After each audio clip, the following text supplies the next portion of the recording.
We have, of course, Morals and Medicine, the renowned JLI, which is making a renaissance of Judaism around the globe. A very intriguing, I think it's a 6-week class, the Thursdays of October. And call the office to find out all of the technicalities and all the information. So we're going to start. I want to thank Peschim B'dvar Achsanya, B'chveir Achsanya. We begin with the honor of the host.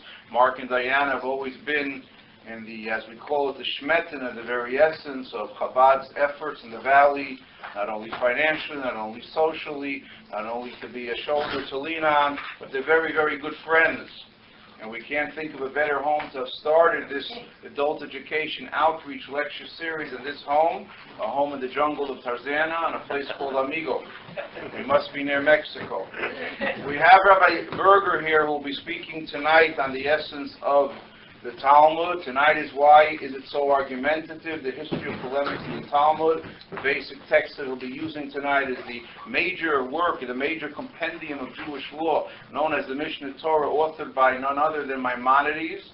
And of course, you know that if you learn Maimonides, the Nesher HaGadol, the Great Eagle, you have Kol HaTorah Kula, you have the totality, the harmonious excellence, the completeness of Torah.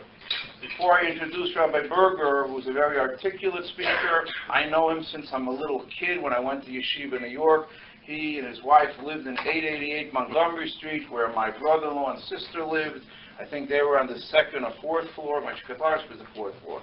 We were on the 6th floor, so I would go home for Shabbosim. And he was always, as you see, a smiley guy, a very warm person, a real Chabad chassid, a man who has scholarly wisdom, profundity of wisdom. He can articulate a point for someone who is an ex-yeshiva bacher, someone who has learned Gemara, or someone who really has very, very alien and very poor origins with the Gemara. Rabbi Berger speaks to everyone. Everyone should stay up tonight. Don't fall asleep. That's why it's only an hour. It reminds me of the story, and I'll let him take over, of the keynote speaker who was there to speak. And everyone's speaking and speaking, giving speeches to get it going. And all of a sudden, the clock turns 11. They introduce the keynote speaker. And he goes up to the podium, and this little kid with the turned-up hat with the rubber band under the chin goes over and puts down a key with a note. He lifts up the note, because there's not a person left in the crowd. The note says, "Please, mister, when you're finished, shut the lights and lock the door." So why is this night different from all other nights? We're not going to have speeches. We're going to have a class. Ladies and gentlemen, a rousing round of applause for our guest speaker, Rabbi Berger. A great mazel tov to our photographer, Rabbi Meir Green. Very, very active in adult education. And Emeritz Hashem, the Shalom Zacher will be at the greenhouse. It's actually not green, but it's a home which homes the Green family, a beautiful baby boy. Shalom Zacher Friday night at 9:30. And everyone should be informed of the bris. You don't invite to a bris, but everyone should be there, hopefully. Davening is 10 o'clock, Chabad of Tarzana. And we're going to have the bris at 1 o'clock at the green home where the baby is, and we're going to walk back around the corner to have the Sudat Mitzvah, and everyone should please be there. We want to inform men, women, and children. It's a very great mitzvah. Mazel tov, mazel tov. Without further ado, Rabbi Berger. Rabbi Morty, Rabbi Berger wants to know if it was my grandchild. What should I say? Right here. Thank you very much, Rabbi Einbinder. It is really a pleasure to hear you articulate to your community. I have a lot of nachas to see such a lovely community. I was warned by Rabbi Green, and by the way, Mazel Tov, Rabbi Green. Thank you. Very happy for you and your wife, and may you only celebrate simchas and happy events and happy occasions, and everyone can answer Amen. Rabbi Green forewarned me that tonight the crowd is going to be a little sparse because of some type of a simcha in the community. So I guess when we have it at Mark and Diane's home, the crowd comes. So yeshikoyah to the Barach Sanya. The Barach Sanya is the host and hostess. And may you celebrate many events of simcha, Torah, both intellectual simchas and human simchas, and much nachas from all of your family. My wife and myself, my wife Chaya, who is sitting very quietly on the side. I brought her along as my official photographer. I didn't know Rabbi Green would be here. We moved to Los Angeles a few months ago. Prior to Los Angeles, we lived in Canada for 33 years, in Ottawa, the capital of Canada. And I also spent the last 26 months in Australia on a contract for working for a school, an educational institution. And being that we have a few married children, and one of our married children is Rabbi Naftali Smith, who came out here to show his support because I told him there's going to be nobody here. That's what Rabbi Green said. So Rabbi Smith came here this evening to hear his father-in-law, who we very rarely hear, it's only every day. We have a few married children in this community of Los Angeles, so we made the decision to come here to LA. And so far, Baruch Hashem, we're loving it. We do miss the snow and the ice of Canada, of course, but we'll somehow survive without it. One of the visitors that I had the pleasure of meeting was a great rabbi who was a champion of Orthodoxy. His name was Rabbi David Hollander. And when he was 80 years old, he wanted to retire from the rabbinate, and the Lubavitcher Rebbe told him, "A young man like you?" And he continued for another decade in the rabbinate. And he was a champion. He was a clean-shaven rabbi, but he was a champion of the Lubavitcher Rebbe and a champion on behalf of Jewish life and the Jewish people. And he once spoke in my congregation in Ottawa, and he told the following story. When he was a young rabbi, there were two elderly immigrant Jewish women who heard the rabbi speak, Rabbi Hollander, and they wanted to impress him that they have a fine English, just like the American-born Rabbi Hollander. And one of the women went over to Rabbi Hollander after his drasha, and they said to him, "Rabbi Hollander, your words were just superfluous." And the other one was not going to be outdone, and she responded, "They should publish your works posthumously." No, so hopefully tonight we're not going to have any superfluous, and I sure hope we're not going to have posthumously. We should all live a long life. But tonight's theme is going to be the theme of understanding what is the oral law, what is the Mishnah, what is the Talmud, where does it get its authority, and where is the historical evolution of the laws that we have today. And I point out something that struck me just 2 days ago. We just started reading from the book of Berger, Genesis.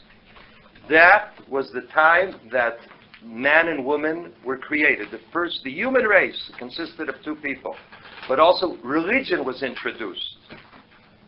And the responsibility of religion was very simple. The whole religion consisted in trusting and believing in a God, one God, and doing one commandment. So what happened to the religion? How did it morph into what we have today, especially in Judaism? You have 613 commandments, and that's not enough. First of all, you have to be a scholar just to know, not to do, just to know the commandments. You have to be a scholar. And then, on top of the 613, as if that's not enough, there are literally hundreds of customs and traditions that are essential for the implementation of the practice. So what happened? What happened to a simple religion? Adam and Eve, Adam and Chava, God and the people, and a commandment, one observance, and trust and belief in God. And the answer to this question, even though this is not a philosophical lecture tonight, this is practical understanding of what it means, the oral law, the answer is one word. What happened was Sinai. Sinai, Mount Sinai, changed everything. Before Sinai, to be a Jew, and again, we can talk about it more later, question and answers, but right now I just want you to understand this principle. Meant you believe in God. It has nothing to do with your mother. It has nothing to do with your blood. If you believe in one God, you were a Jew. If you did not believe in one God, you were not a Jew. There were two brothers. If one brother was named Jacob and he believed in one God, he was a Jew. His birth brother was not a Jew, Esau. Even though in the Talmud it's a discussion if he is a Jew or if he's not a Jew. But Sinai changed everything. Sinai changed the religion from a religion of faith and spirituality to a religion that was built on the principle of doing, actions, practices, because the intention of Sinai was that people should transform themselves and create new realities. That the Jew, by practicing, and only through observances, through hands-on, touchy-feely doing, can you create a transformation and new realities. So for the Jew, no matter what would be pleasurable and enjoyable to do, let's say on Yom Kippur, but Yom Kippur is reality, even though it's only an abstract concept. Nobody is forcing you to fast on Yom Kippur, to go to shul on Yom Kippur. Nobody is forcing you to keep Shabbos. You choose to do this because of the perspective that is cultivated by the observance of the mitzvahs. So we can talk about that, but let's not talk about it now. Let's understand that the practical observance is the essence of where Judaism differs from other religions, because it demands observance, practice, commitments in the physical world that are not dealing with just faith and prayer and the study of Torah, but how you eat a hamburger and how you will celebrate different human celebrations are defined by the Torah, by the mitzvahs of the Torah. Let's get into certain basic facts. And if you have a pen and pencil, if you'd like to take notes and write down certain points, you can do this because I think it will be helpful. And if you have any questions, I'm going to try to be as quick as possible, and I want you to try to absorb. We're going to use this as my text. I made this text special for this class, and we're going to go through each and every page of this text. And this is all going to be completed in approximately 45 minutes Jewish time. Okay? So, first of all, few definitions, few bits of history. What is the Mishnah? The Mishnah was composed, was edited, was compiled by Rabbi Judah the Prince. In Hebrew, Rabbi Yehuda Hanossi, in the year 189 of the Common Era. Give or take a year or two either way. Rabbi Yehuda Hanossi was the editor-in-chief who codified Jewish law. And what was so unique about this? In the year 189, which means 1,820 years ago. What was unique about this? From Moses, until Rabbi Yehuda Hanossi, no Jewish laws were written down except for the 5 books of Moses. There were the Torah, which Moshe commanded the Jews to write the last year of his life. He commanded, and he gave the authority to write 13 Sifrei Torah, 1 for each tribe, and 1 to rest either next to or inside of the Ark of the Covenant, the Aron Kodesh, that held the luchos, the tablets, and the broken pieces of the first tablets, and some other things which we're not going to talk about now. From Moshe to Rabbi Yehuda Hanossi, nothing was written down. Please don't mistakenly think that nobody wrote thoughts and wrote Torah. People wrote as soon as he could write, but nothing was written as a text that you could be used for the entire Jewish people. Nothing was used as a comprehensive compendium of Jewish law until Rabbi Yehuda Hanossi. From Moshe, till Rabbi Judah the Prince, 1,500 years. Everything was either the written law, and the written law meant the 5 books of Moses, or the oral tradition. The Gemara, next point. The Gemara was put together by two sages in the 4th century, the end of the 4th century, approximately the year 390 of the Common Era, and their names were Rav Ashi, A-S-H-I, and Ravina. They were the editors editors of the Talmud. And which Talmud? The Babylonian Talmud. And the Babylonian Talmud that they edited are the Gemaras that we have today. They are Gemara. Talmud is Gemara. The Talmud consists of 2 topics only. Topic 1 is called Halacha, law. It is the explanation of all of the laws that have been written in the Mishnah 200 years before. The Talmud explains every law that exists in Jewish life. The second topic of the Talmud is called Agoda. Agoda means the homilies, the stories, the ethical mises, whether they happened or they didn't happen, whether they're true or they're not true is irrelevant. Not only for tonight's discussion, but in general, it's not relevant. They're written in the Talmud because the sages of the 4th century were concerned that a Jew should not merely practice the law and live his life not in accordance with the spirit of the law. As a matter of fact, there is a very famous commentary called Nachmanides, in Hebrew Ramban, that says there would have been a possibility for a Jew to be a novel birshus haTorah, which means a disgusting person while practicing the Torah. If not for the fact, meaning you could follow every law, the letter of the law, but not follow the spirit of the law. And the Torah wants a person to be, I agree, yeah. But the Ramban writes, from the words Kedoshim Tiyu, he interprets, Kedoshim, you have to live a life of holiness. What does holiness mean?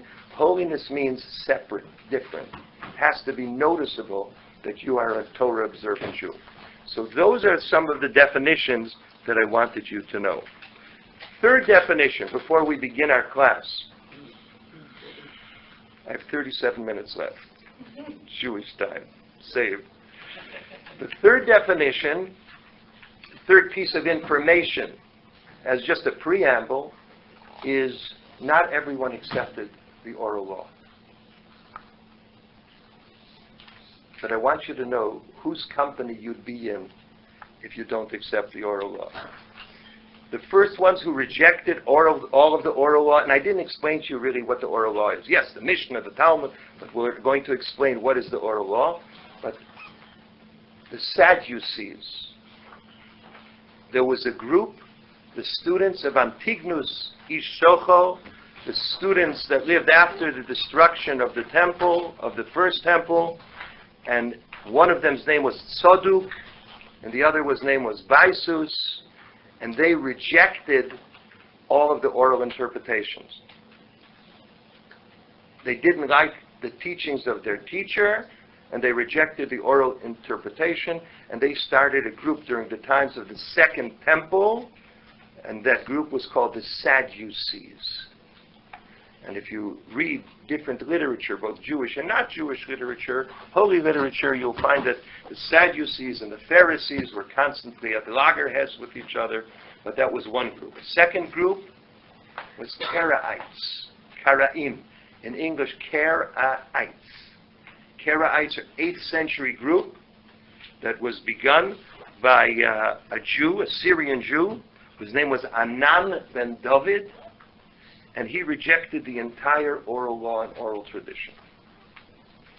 And they settled eventually in Crimea and even in Lithuania.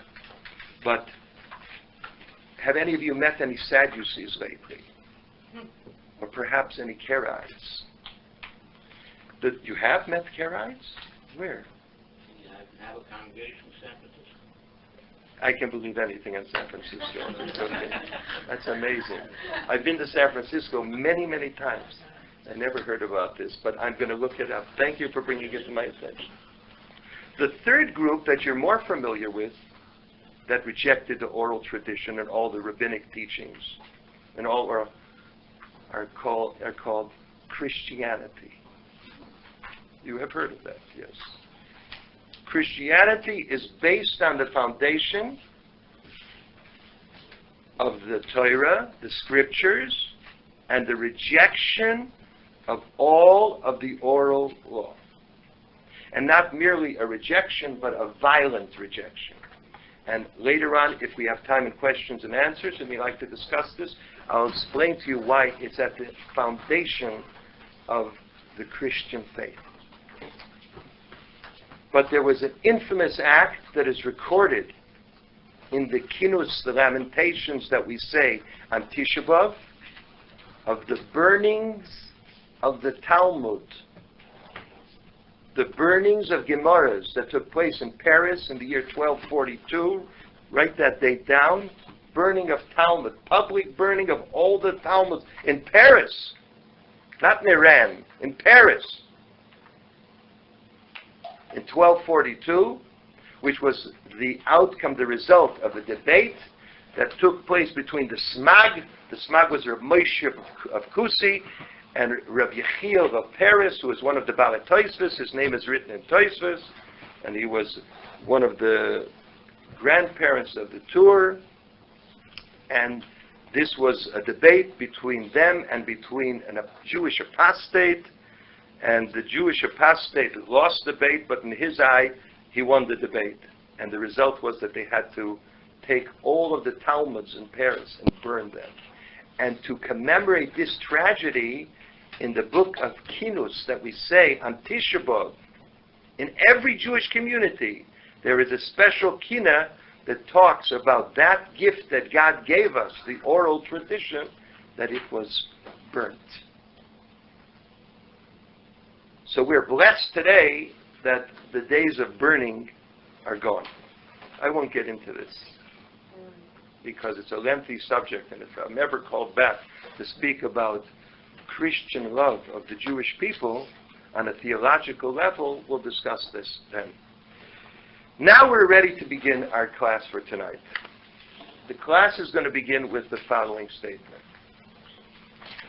The Rambam, Maimonides, wrote quite a few svarim, but in his book that he wrote, Pirush HaMishnayos, an introduction to the study of Mishnah, he writes the following opening sentence. And I'm going to read it in Hebrew.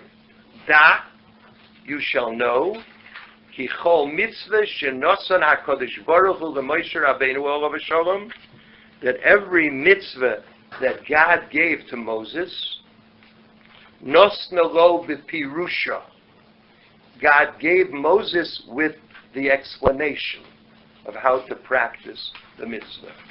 If you'll open up to page 1, if you open up to page 1.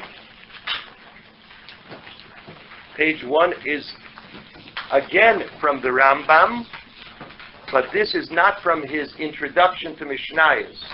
I'm going to try not to be too technical, but I want to give you the basic information. So you should walk away from tonight's lesson with basic Jewish knowledge. The Rambam's Yada Chazaka that Rabbi Einbinder was speaking about before, the Rambam wrote a code of law that encompasses every law of the 613 mitzvahs of the Torah. And it's called Yad HaChazakah, which means the strong hand, or Mishnah Torah. The Shulchan Aruch, the code of Jewish law, for example, only deals with laws that are applicable today. But the Rambam wrote a code of Jewish law. Everybody understands what I'm just saying? The Rambam wrote a comprehensive code of Jewish law that deals with an explanation of all the mitzvahs. And if you can read Hebrew, here he says, Kol ha-mitzvah shenitna lo l'Moshe b'Sinai b'pirushin nitna. All the mitzvahs that were given from Moses at Sinai were given with an explanation. Now, what does this mean? It means as follows. If you look at all of the mitzvahs that are written in the Bible, in the scriptures, in the Torah, in the 5 books of Moses, I'm trying to use as many terms that you should know what I'm talking about. Every one of them is written in an ambiguous form. For example, is mezuzah a Jewish observance? Of course. What does it say in the Torah? Uchesavtom al mezuzos beisecha uvisharecha. You shall write it on your doorposts, in your homes and in your gateways. Now, how does that verse get to the mezuzah that we have, which is written parchment on a not a pen? It can't be written. A mezuzah cannot be written with a piece of metal. A mezuzah can only be written with a quill. Metal, which is an instrument, which can be an instrument of death, of war, metal cannot be used in writing a mezuzah. Mezuzah brings peace to the home. It brings protection to your home. But the Torah doesn't tell us how to write a mezuzah. And you know what's something very interesting? Even though in Judaism there's Orthodox and Conservative and Reform, and even though we can talk that there's no denominations, a Jew is a Jew, but nobody came up with a new definition of a mezuzah. Mezuzah for the last 3,300 years always is a piece of parchment that says Shema, and the first 2 chapters of the Shema, and concludes with L'man yirbu yemechem kimei hashamayim al haaretz, and every mezuzah has the same writing inside.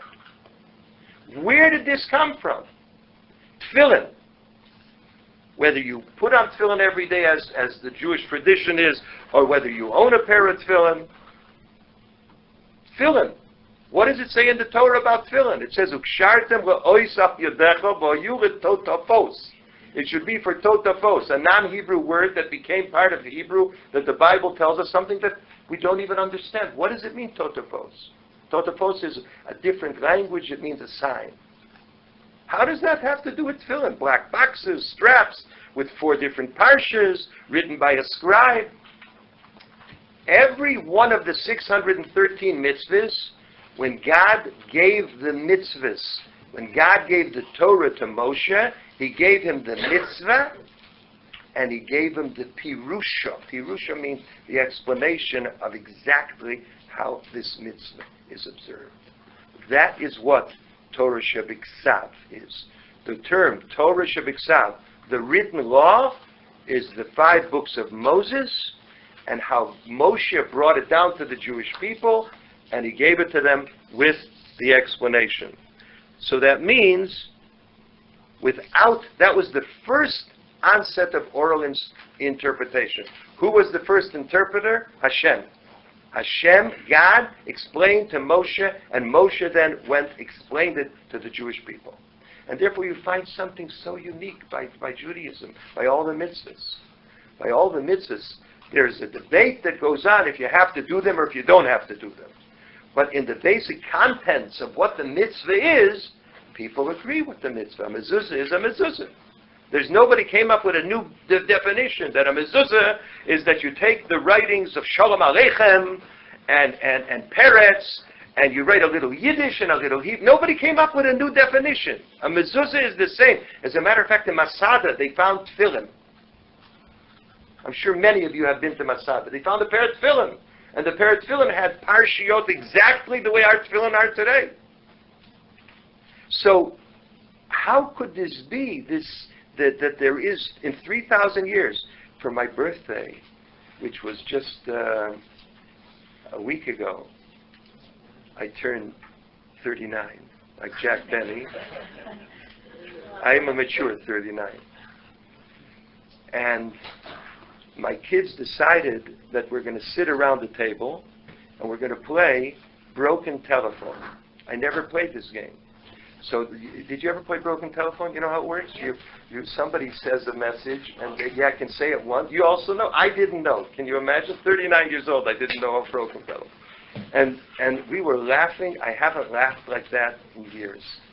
When the last one would say what the message was that was started, it had no resemblance to. So how could it be? Jews are observing mitzvahs. For thousands of years. The Torah was given 3,323 years ago at Sinai, that we commemorate this, the holiday of Shavuos, and nobody came up with a new tefillin, and nobody came up with a new mezuzah, and nobody came up with a new mikveh, and nobody came up with a new Shabbos. They said, Shabbos is not Saturday. By us, in the Reconstruction movement, Shabbos is on Tuesday. Nobody came up with this. There's so many people that have debate in Judaism, and nobody came up with a new definition of any of the mitzvahs.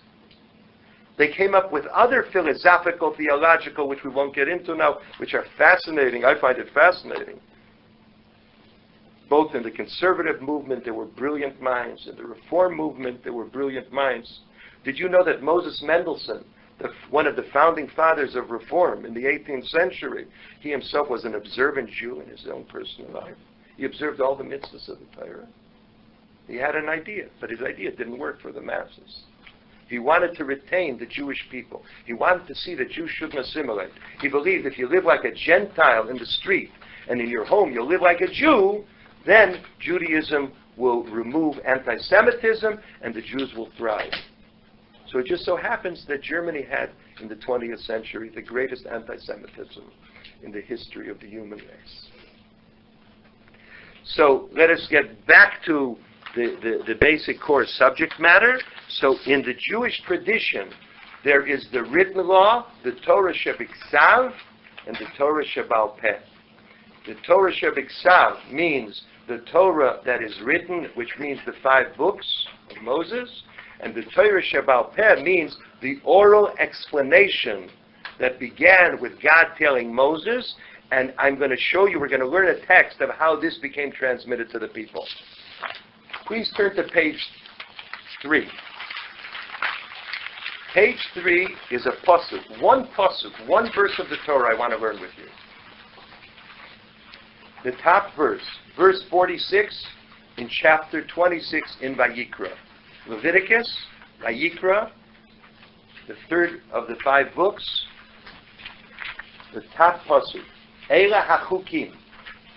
You see it on the top of the page. You can read it in Hebrew and English. These are the decrees, the Hamishpatim, and these are the laws, the HaToiros, and the Torahs, Asher Nosan Hashem. Everybody has that page? This is essential. This is vital to remember this and to know this verse. Asher Nosan Hashem, that God gave Beino Uvein Bnei Yisrael, between him and the Jewish people, Bahar Sinai, on Mount Sinai, Biyad Moshe. Now this is very clear, that this is telling us these are the laws and the decrees and the Torahs that God gave to Moses on behalf of he was the representative of the Jewish people, which effectively God was giving to the Jewish people on Mount Sinai. What is so unique in this pasuk? When it says the Torah, it doesn't say the Torah. What does it say? Torot. Mazeh Torot. Loshen Rabin, more than one Torah. And it translates in English also. If you take a look at the English, Torahs. God gave Torahs. I thought there's one Torah. What are the Torahs? What is Torot? What does it mean, 2 Torahs? And if you look at the commentary, Rashi, verse 46, and that's why I took the liberty to share with you this pasuk. It explains the HaToros and the Torahs. The plural word Torahs refers to 2 parts of the Torah. Achas Biksav, one is the written Torah, which just means the 5 books. If you look at footnote number 1, at the bottom of the page, that is the written law or the scriptures. The Achas Baal Peh, and the other is the oral Torah. What is the oral Torah? Magid Shekuram Nitne Moshe, that both of them were given to Moses, is Sinai on Sinai. This is a yesod. This is a foundation and a pillar of understanding of how the Jewish religion works. The Jewish religion works with 2 Torahs. There is the written, and there is the oral interpretation and explanation. Hashem, God, did not want, and this is the philosophy behind it, that God did not want that Judaism should be a fundamentalist religion, and only what's stated in the books is what you do. And any new thing that comes should be prohibited. But there has to be a process of oral interpretation. Bear with me a little bit longer.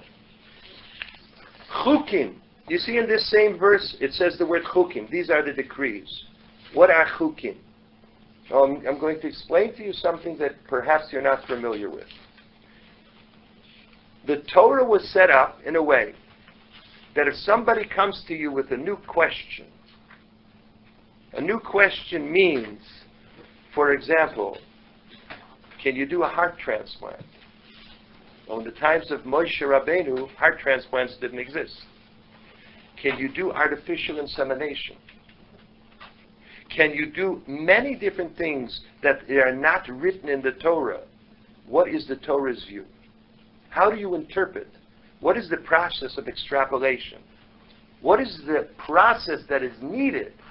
And there is something that is referred to, you can jot this down, Yud Gimel Midos. 13 measures, 13 principles of interpretation that God gave to Moses at Sinai. That's the Jewish belief. That's the Jewish tradition. And they're so much a part of Jewish life that we say it every day in the Siddur. Every day in the Siddur, for those who use the Siddur every day, Rabbi Yishmael Oimer, B'shlosh esrei midros haTorah nidreshes. There are 13 midos. Why are they called midos? Midos means measures that the rabbis, the sages, those who have to interpret law, have to measure the circumstance and then use one of these 13 principles, which tonight, if time permits, I'll share with you one of them. But in English, they're called the hermeneutic principles. Hermeneutic. One word. Hermeneutic means the science, look up in the Webster Dictionary, the science of interpretation. That you can't just interpret law. You can't just say, well, they interpret it, I'll interpret law. But it has to be based on these hermeneutic principles of interpretation, and you don't have to use the word hermeneutic. The Yud Gimel Midos, the 13 measures of interpretation. Right before you begin davening, right before Hoidu, right before the Kaddish Rabbanan is said that initiates the service, the Yud Gimel Midos are recited. Why? Because they're an essential and integral part of Jewish life. The ability to interpret Jewish law. There is, how did the transmission work? So now we know God taught Moses. Turn to the next page. I have a Hebrew version and an English version. If you'd like to do the Hebrew version, it's in the middle of the page. Daf Nun Dalet on the base. The two dots. 1, 2, 3, 4, 5, 6, 7, 8, 9, 10, 11, 12, 13, 14. 14 lines down from the wide lines. Or, if you'd like to do the English and Hebrew, it's on page 54b, the next page. It's from the tractate that's called Eruvin. And this is a very fascinating piece of Talmud. So I suggest let's all do the English one, okay? Turn to page 54b, chapter 5. Okay, got it? Ervin? Everybody has it? On the left-hand column, the middle of the page, the Gemara continues its discussion of the importance of reviewing one's studies by quoting a brisa, Tanu Rabbanan, the rabbis taught us, Ketzad Seder Mishnah. What procedure was followed in teaching the oral law? Moshe Lomad Mipi Agvura. Moses, all of you can read English, right? I come from Canada. Remember, in Canada we speak French. Parlez-vous français? Ah, excellent. Where are you from? Canada? France, okay. Quebec French and French, I'm not going to. Moses learned it from the mouth of Hashem. Nichnas Aaron v'shonelo Moshe Pirko. Aaron entered the tent of Moses, and Moses taught him his portion. That means everything that God taught and explained to Moses when he was on Mount Sinai, Moses then taught to Aaron. Aaron came into his tent, and Moshe taught Aaron. Nistalak Aaron, B'yoshav, Nismol Moshe. Again, the Gemara now explains that Aaron moved aside, and he sat to the left of Moshe. Then there's another opinion that he sat to the right of Moshe. And then they called in the next. Who was the next? Aaron's two sons. He only had two sons that were alive then. Elazar and Isamar. And one sat on Aaron's side, and one... Again, Moses explained the entire tradition, all of the mitzvahs, and how they are to be interpreted, and how they are to be practiced. When you want to look at this, you can look at this further. Skip to the bottom paragraph on the on the left-hand column. Then after Aaron's sons came the elders, who are called the Zakanim. The elders entered, and Moses taught them their portion. Then they sat to the side. So how many times so far did Moses teach the Torah and all the practices? Once to Aaron, a second time to his two sons, the third time to the Zakanim, to the elders. And then they opened the door to any Jew. And the Talmud of the next right-hand column says that anybody then who wanted to learn all of the mitzvahs was invited to come into Moses' tent. And many people came, and I'm sure many people said, don't worry, it's good enough, I'll watch what everybody else does. And many people came into Moses' tent, and Moses taught it again, so this was the fourth time. Then, so Moses taught it to Aaron 4 times, he heard it 4 times, then Aaron began teaching.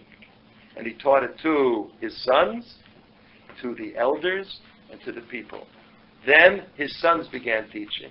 They taught it to the elders and to the Jewish people who were interested. And then the elders began teaching. They taught it to all the Jewish people. So there was this, and the Gemara is interesting because he wants to say that you shouldn't just learn something once, but you have to review it a minimum of 4 times. But basically, this passage of the Talmud is trying to show you how the transmission of the Torah took place. That it wasn't just something that was for Moses and God, and you got to rely on Moses, but that every Jew had the opportunity, every Jew who was at Sinai, number 1, experienced the Sinai experience. It's a nice phrase. Experience the Sinai experience. What was the Sinai experience? What happened on the Jewish holiday of Shavuos? We call it Zman Matan Torasenu, but what happened then? What happened then is the Jewish people stood at the foot of Mount Sinai and they heard the 10 Commandments, the Decalogue. They didn't have a Torah, they didn't know all of the mitzvahs, they knew some of the mitzvahs, then Moses learned the Torah. When he came down with the second tablets, the day after Yom Kippur, this process of transmission began. So basically, we have an experience different than any other religion where the entire people, every Jew was at the experience. That means it wasn't an experience only for the disciples. It wasn't an experience only for the guru. Every Jew was at the foot of Mount Sinai, to such an extent that it even says the souls of Jews who were to be born in future generations, they also were in attendance at Sinai, whatever that means, which is not for tonight's discussion. So we have basically a term now in the verse that we called it chukim. Chukim means decrees, and the interpretation of chukim is anything that is learned using the 13 principles of interpretation, the Yud Gimel Midos, that is part of the Chukim.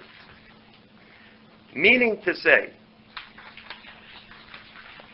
and here I'm going to jump now to a basic definition. There are mitzvahs that the verse of the Torah we see is telling us something. They're explicit in the Torah. They're called mishpatim. And that's what the verse in Vayikra that is on the previous page teaches us. Mishpatim means those practices that when you read the Torah, you see the Torah is trying to tell us something. For example, mezuzah. We don't know what to do, but we know the Torah is telling us that we have to do something because it tells us, uchsaftem, to teach your children Torah. It says, v'shinantam levanecha, you should teach them. Or you kshartem, you should write tefillin. You should put on tefillin. Zochar es Yom HaShabbos, you should remember the day of Shabbos. We need an interpretation, we need an explanation of how do we practice that, but nevertheless, that is explicit in the Torah. Anything that's not explicit in the Torah, that we have to use the Yud Gimel Midas to interpret them, then we have to, they're called chukim. I'll give you an example. Something that many of you, how many of you are married in this room? Good. Anybody who's married, what was one of the main principles of the marriage ceremony? Volunteer? There was a marriage contract, that was the ksuba. Give me another principle that you can't have a marriage without. Money. Witnesses. Who said money? Okay. Are you married? No. That's why you said money. What? Did you ever see any money under the chuppah? How? By the way, you are absolutely right. But there's no money. What do you have instead? The ring. The ring that is given from the husband to the wife is not merely some type of ancient tradition, but it is a mechanism where the husband becomes obliged and obligated to his wife, and the wife becomes obligated to the husband. How do we know that? From where does it say that in the Torah? It doesn't. But it's biblical. And it's biblical because we learn it from Ki yikach ish isha. It says, and this is one of the 13 hermeneutic principles. Not the mitzvah, but we use the process that is called gzeras shava, which similar words are used in the Torah. When Abraham bought the property and that he used to bury Sarah, that became the Me'orat HaMachpelah in Hebron, which should always remain in the hands of the Jewish people, because it's sacred to the Jewish people. We could let other people come there and visit there and go there and deal with them in a way of decency and respect for them as part of our brothers and sisters of the human race. But the Me'orat HaMachpelah, where Abraham, Isaac, Jacob, Sarah, Rivka, Leah are buried, Adam and Eve are buried, that is the eternal heritage of the Jewish people.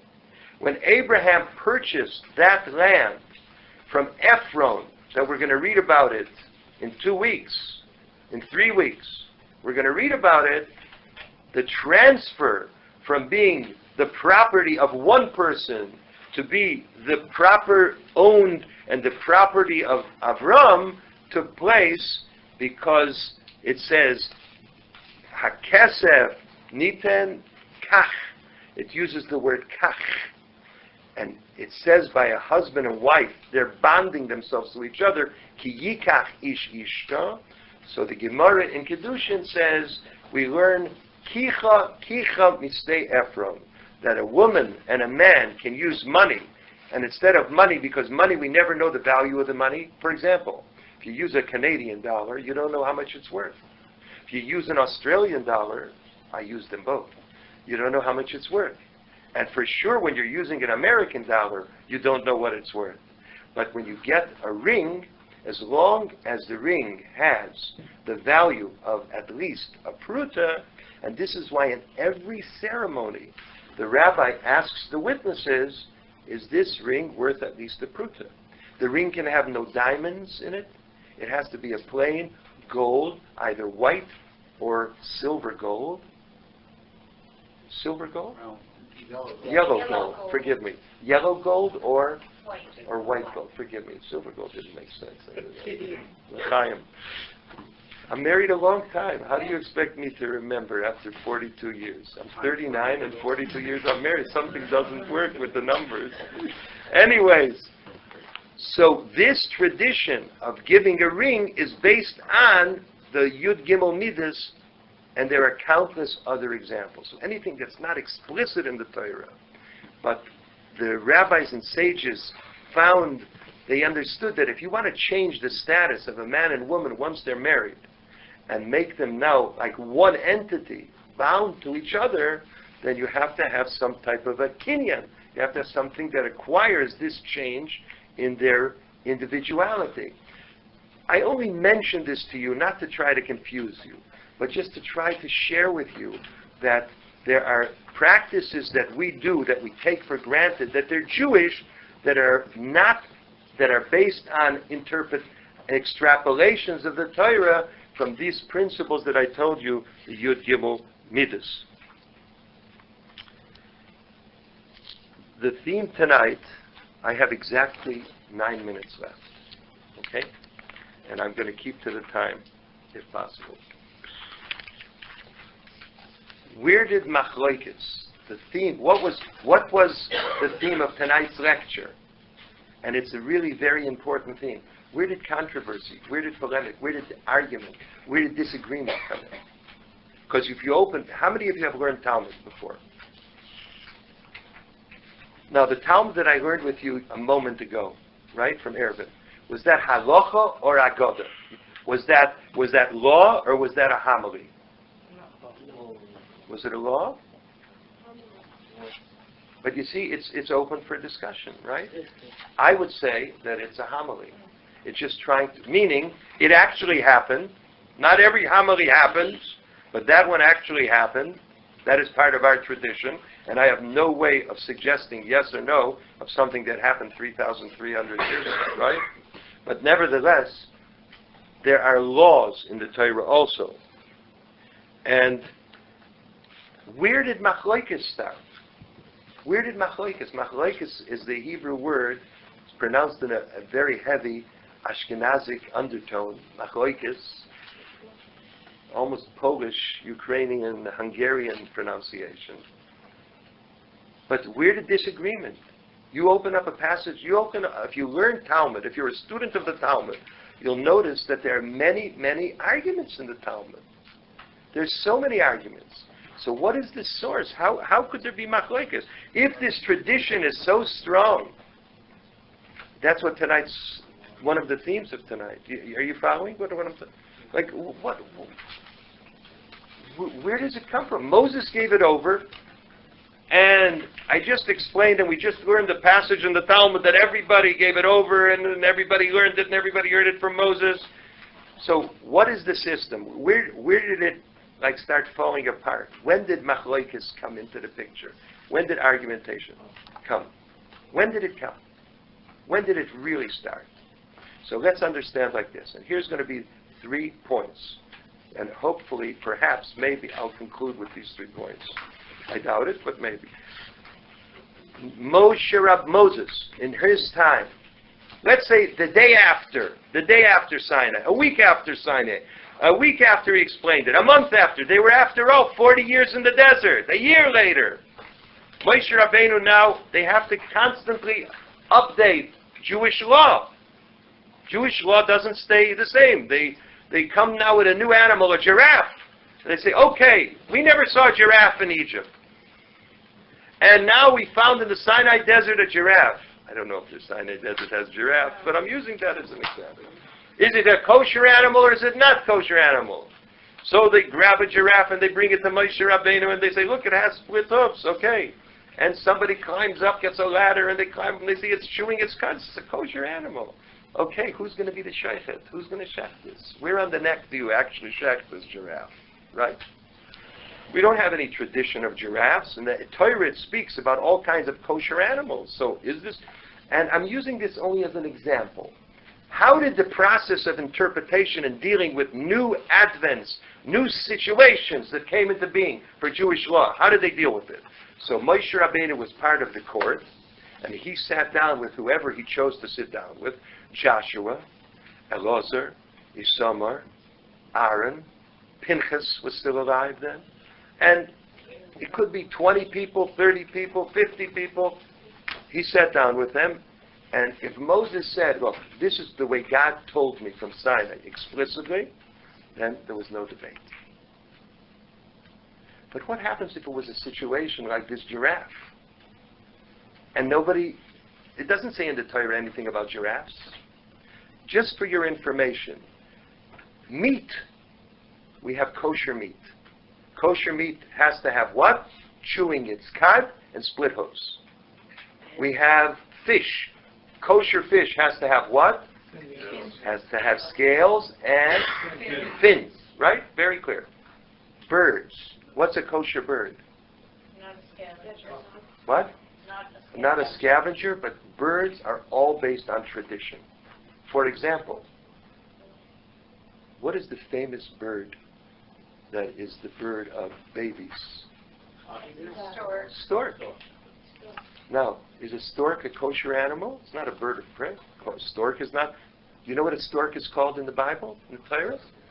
Chasidah. It's called a chasidah. What does chasidah mean? I'm getting scared. What does it mean?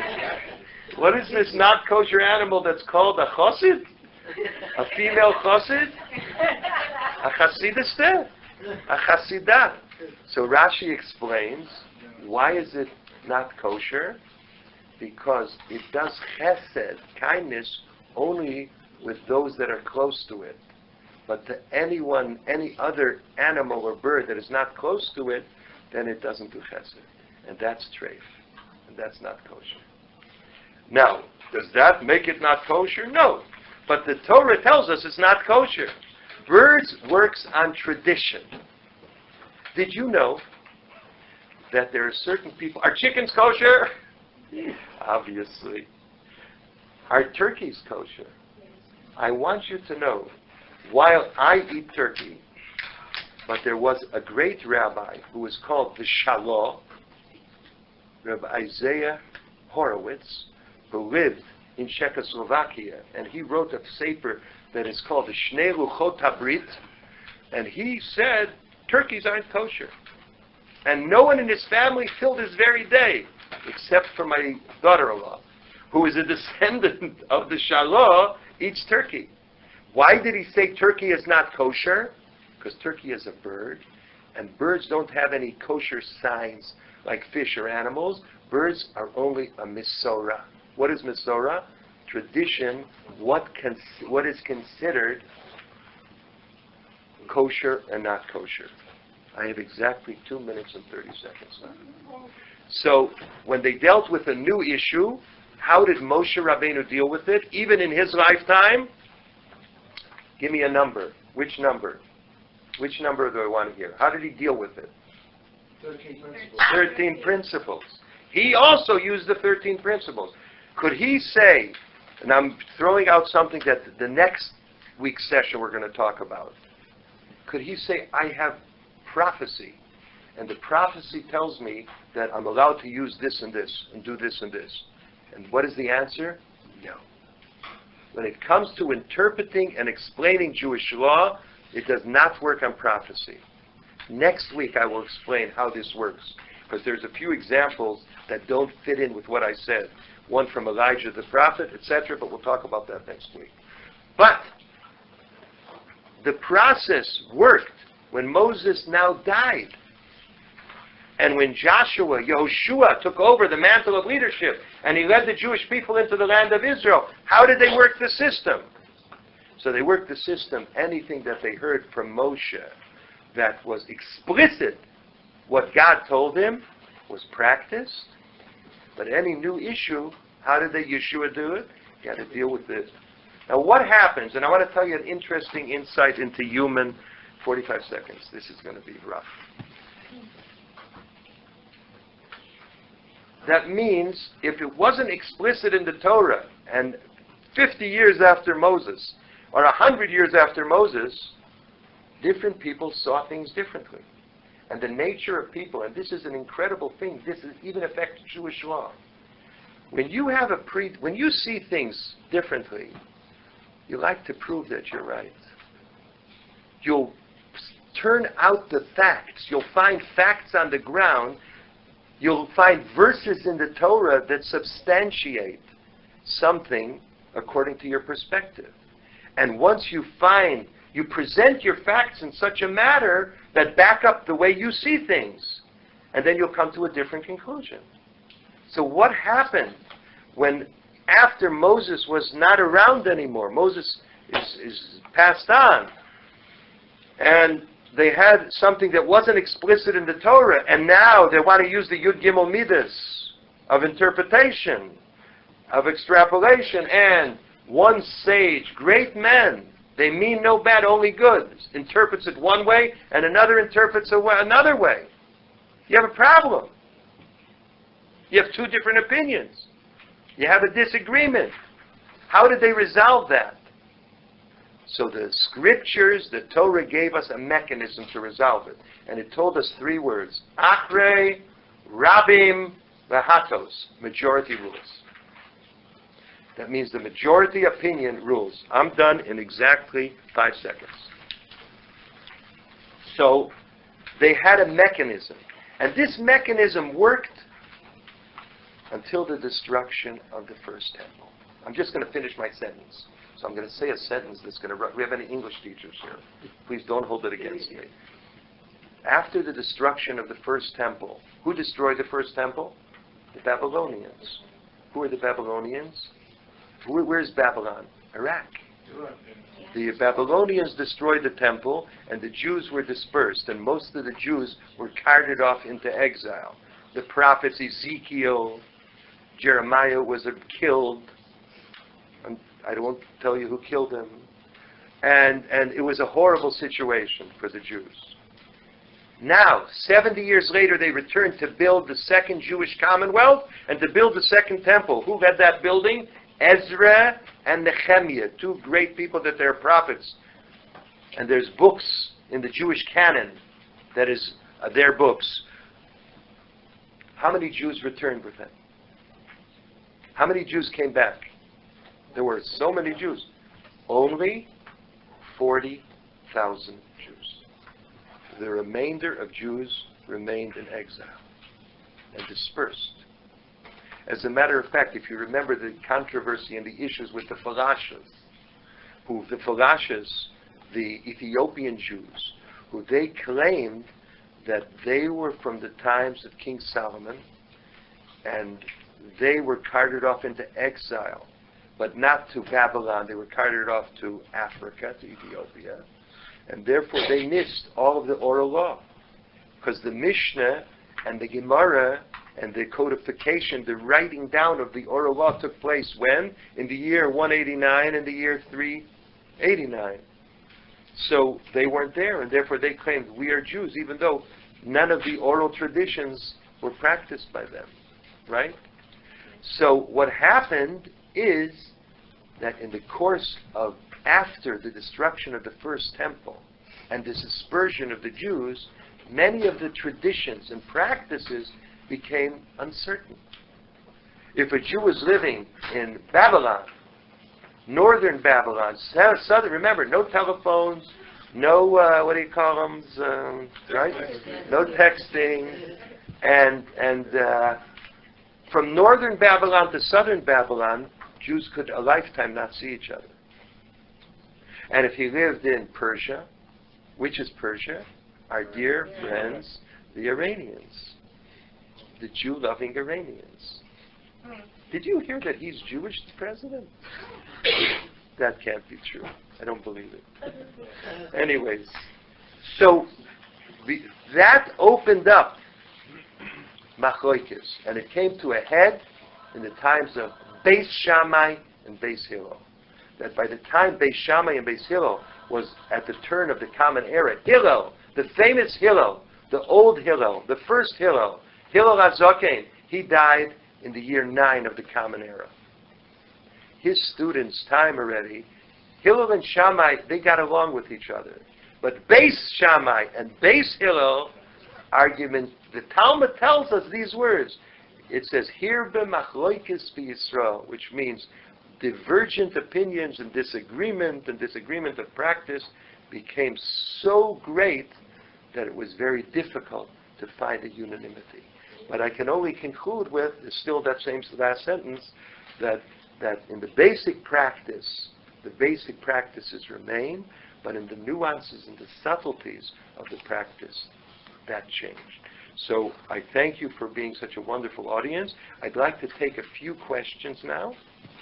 And next week, please God, hopefully you'll come back for more punishment. I mean, you'll come back for some more of this. We'll talk about can rabbis be infallible? Yes. I read in the Yerushalmi, correctly Peah, that we're supposed to leave the corners, the fields, of course, but because now people are not going to go out there and pick up straw from in the field, process the straw, and it's not really done now. Right. And yet this was a Torah. Well, the Torah tells us that you have to leave three basic things on a field: leket, shikha, and peah. And each one of them are part, and you have to leave it for the poor. And then you had the meisers, and really we need to go into this. So there's a discussion that applies today. If in our day and age, after the destruction of the temple, these obligations still exist. Many hold they do. Many hold even meiser, which meiser rishon had to be given to the Levi. Truma had to be given to the Kohen. Meiser oni was that they had to give the Jews. Philanthropy is so old and ancient by the Jews, it's 3,000 years old. If you owned a field, before you could touch any of the produce of the field and use it for yourself, you had to give 10% to the Levites, 2% approximately to the Kohanim, a second 10% to the poor people, and any things that fall under the category of leket, shikha, and pay, 22% has to be given away. Now, compared to what we pay taxes in Canada, I know, 22% would be a machaya. But nevertheless, and if you used any of the field, it was considered like trade. It was called tevel. You were not allowed to use it. You were not allowed to eat from it. It was like eating something not kosher. So there are some who hold that these practices are still applicable. However, the main controversy in modern day Israel today is with Shemitah. There's no question that Shemitah, the sabbatical year, has to be observed. Harav Kook, one of the founding Zionists, who was a religious Zionist, came up with a method to observe Shemitah by selling the fields like you sell on Pesach to a Gentile during the sabbatical year, because he felt that not every Jewish farmer could withstand the test of keeping Shemitah. And especially in the young fledgling years of the state, that you would not harvest and not use a field. And today, there are farmers who observe Shemitah and Eretz Yisrael, but there are farmers who rely on the heter, the permissibility that was issued by Rabbi Kook, the famous Avram Yitzchak Kook, who was chief rabbi of Israel. One more. So I want to ask you a question. Please. About the 5 books of Moses. So firstly, how did Moses write it down? First question. And the second question is, was the Torah given on Mount Sinai up until Mount Sinai, or to the conclusion of the Bible? That's a very good question. The Torah was not given the conclusion at Mount Sinai. Again, at Mount Sinai was only the Decalogue. Decalogue means the Ten Commandments. Moses went up Mount Sinai after they heard the Decalogue. The Decalogue is the term I use because the term Ten Commandments was a King James invention. There's no such thing as Ten Commandments. Because in Hebrew it's called Dibros, Aseres Hadibros, which the Greek or the Latin Decalogue is more accurate. The Ten Commandments implies that there's only 10 commandments. There are 613 commandments for a Jew, and the Jewish religion is the only religion that has commandments for non-Jews. 7 commandments for non-Jews that are called the 7 Noahic laws. Now, from after Sinai, when Moses began transmitting the mitzvahs and the laws to the Jewish people, and he wrote down, as it says in the book of Exodus, in the parsha, in the portion that is called Mishpatim, laws, it says that he wrote down everything that took place until then. When did the 5 books, the scrolls, when did this come into being? Only the 40th year of Moshe's life. As is recorded in the book of Deuteronomy and Devarim, in the portion of Kisavai, that Moshe commanded the Jewish people to write down the 5 books. And he himself wrote one of them. Now there is a debate. The last 8 verses of the Bible, of the Torah, of the Scriptures, beginning with the verse, Vayomos Moshe, that Moses died, who wrote them? One opinion is that Moshe wrote them with tears. That's the term that is used. And another opinion is that Joshua wrote them. That Moshe wrote until the last 8 verses, and the last 8 verses were written by Yehoshua. But there were bits and pieces that were written, as the Torah tells us, in various different places, as the Scriptures tell us, along the way. But when did it become what we have, the classical Sefer Torah, the 5 books of Moses? That took place only in the 40th year of the desert. It's a good question. Moshe Rabbeinu himself had to turn to God for the question that came. The daughters of Tzlachot. Absolutely. And the question of the Shabbat. And the Mekoishesh Eitzim, the one who gathered wood, the first one to violate the Shabbos. There were laws based on what we discussed tonight. That means things that weren't explicit in the Torah. For example, one case that is mentioned is there was a famous man whose name was Mr. Tzlachot, and he died. And he had 5 daughters.